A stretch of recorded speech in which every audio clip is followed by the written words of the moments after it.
दोस्तों, अगर आप भी 1 जून का इंतजार सिर्फ वीकेंड या छुट्टियों के लिए कर रहे हैं तो जरा संभल जाइए, क्योंकि 1 जून से आपकी जेब को 6 बड़े झटके लगने वाले हैं। जी हां, एलपीजी सिलेंडर के रेट से लेकर आपके जो फेवरेट यूपीआई एप्स तक सरकार के 6 बड़े नियमों को रीसेट करने जा रही है। दोस्तों, इसका मतलब है कि जेब जो है आपकी वो ढीली होना तय है। अगर आपने एडवांस में तैयारी नहीं की तो बिना टाइम वेस्ट किए चलिए आगे देखते हैं कि वो कौन से 6 बदलाव हैं जो कि 1 जून से आपकी लाइफ और साथ ही आपके जो वॉलेट हैं इसको बदलने वाले हैं। इसलिए वीडियो को आप एंड तक जरूर देखें। नमस्कार, मैं हूं आपके साथ संध्या बिष्ट और आप देख रहे हैं द इकोनॉमिक टाइम्स हिंदी। दोस्तों, सबसे पहला है यूपीआई से जुड़ा नियम जो है उसमें बदलाव होगा। एनपीसीआई ने यूपीआई फ्रॉड कम करने के लिए नया नियम जो है वो लागू करने का प्लान कर दिया है। नए नियमों के तहत 30 जून से सभी यूपीआई एप्स को पेमेंट से पहले केवल असली बैंक रजिस्टर्ड बेनिफिशियरी का नाम जो है वो दिखाना होगा। यानी कि अब क्यूआर कोड, मोबाइल नंबर या फिर यूजर डिफाइंड नाम की जगह उस व्यक्ति या फिर व्यापारी का वेरीफाइड नाम दिखाई देगा जिसे आप पैसा भेज रहे हैं। इससे फर्जी नाम दिखाकर होने वाले जो यूपीआई फ्रॉड है इसमें कमी आने की उम्मीद है और यूजर्स को पेमेंट से पहले सही व्यक्ति की पहचान करने में मदद मिलेगी। अगला पॉइंट है, यानी कि अगला जो बदलाव है वो हो सकता है एलपीजी के रेट्स में। लगातार हम देख रहे हैं कि इसके रेट लगातार बढ़ते जा रहे हैं और 1 मई से कॉमर्शियल एलपीजी सिलेंडर की जो कीमत है इसमें बड़ी बढ़ोतरी हो सकती है।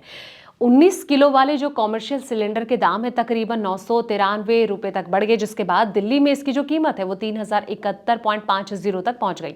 हालांकि घरेलू 14.2 किलो वाले जो सिलेंडर की कीमतें हैं इसमें कोई बदलाव नहीं किया गया था। अब इस बढ़ोतरी का जो असर है होटल, रेस्टोरेंट, छोटे कारोबारियों पर पड़ रहा है। यार, अब 1 जून से भी एलपीजी सिलेंडर के जो नए रेट्स हैं वो लागू हो सकते हैं दोस्तों, क्योंकि तेल कंपनियां जो हैं हर महीने की पहली तारीख को कीमतों की समीक्षा करती है। अगला जो बड़ा बदलाव है, यानी कि तीसरा जो बदलाव है वो है रेलवे रूट्स में बदलाव। दोस्तों, जून 2026 में भारतीय रेलवे की ओर से बड़ा रेल ब्लॉक लिया जा रहा है, जिसके चलते करीब 77 ट्रेनों को रद्द किया जाएगा और कई जो ट्रेनें हैं इनके रूट बदले जाएंगे।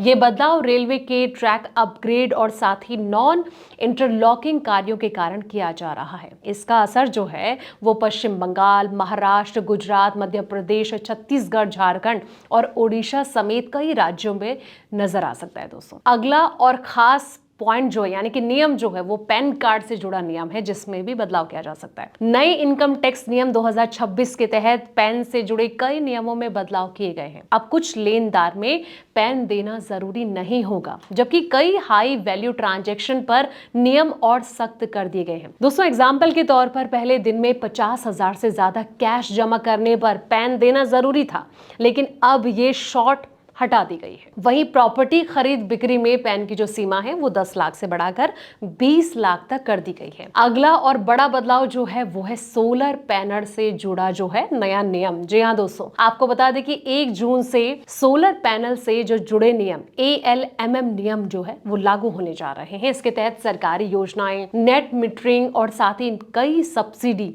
वाले जो प्रोजेक्ट हैं इसमें अब उन्हीं सोलर मॉड्यूल और सेल का इस्तेमाल करना होगा जो कि ALMM लिस्ट I और लिस्ट सेकंड में शामिल होंगे। अगला जो बदलाव है वो है ATM कैश विड्रॉल चार्ज में बढ़त। अक्सर हम देखते हैं कि इसमें इसके ड्यूरेशन को बढ़ाया जाता है और कई बैंकों ने पिछले महीने जो है ATM और बैंकिंग नियमों में बदलाव किए थे और अब 1 जून से भी कुछ बैंक जो है ATM transaction fees, free transaction limit और कैश निकासी नियमों में बदलाव कर सकते हैं। अप्रैल 2026 में HDFC बैंक ने यूपीआई ATM कैश निकासी को फ्री ATM लिमिट में शामिल कर दिया था, जबकि पंजाब नेशनल बैंक ने कुछ डेबिट कार्ड्स पर डेली कैश विड्रॉल लिमिट घटाई गई थी। तो जिस तरीके से 1 जून से ये 6 बड़े बदलाव होने जा रहे हैं, दोस्तों आप इसको कैसे देखते हैं? आपका क्या इसमें कहना है? आपकी क्या राय? कमेंट सेक्शन में जाएं, अपनी राय जरूर दें। फिलहाल इस रिपोर्ट में इतना ही। ऐसे तमाम अपडेट्स के लिए आप देखते रहें द इकोनॉमिक टाइम्स हिंदी।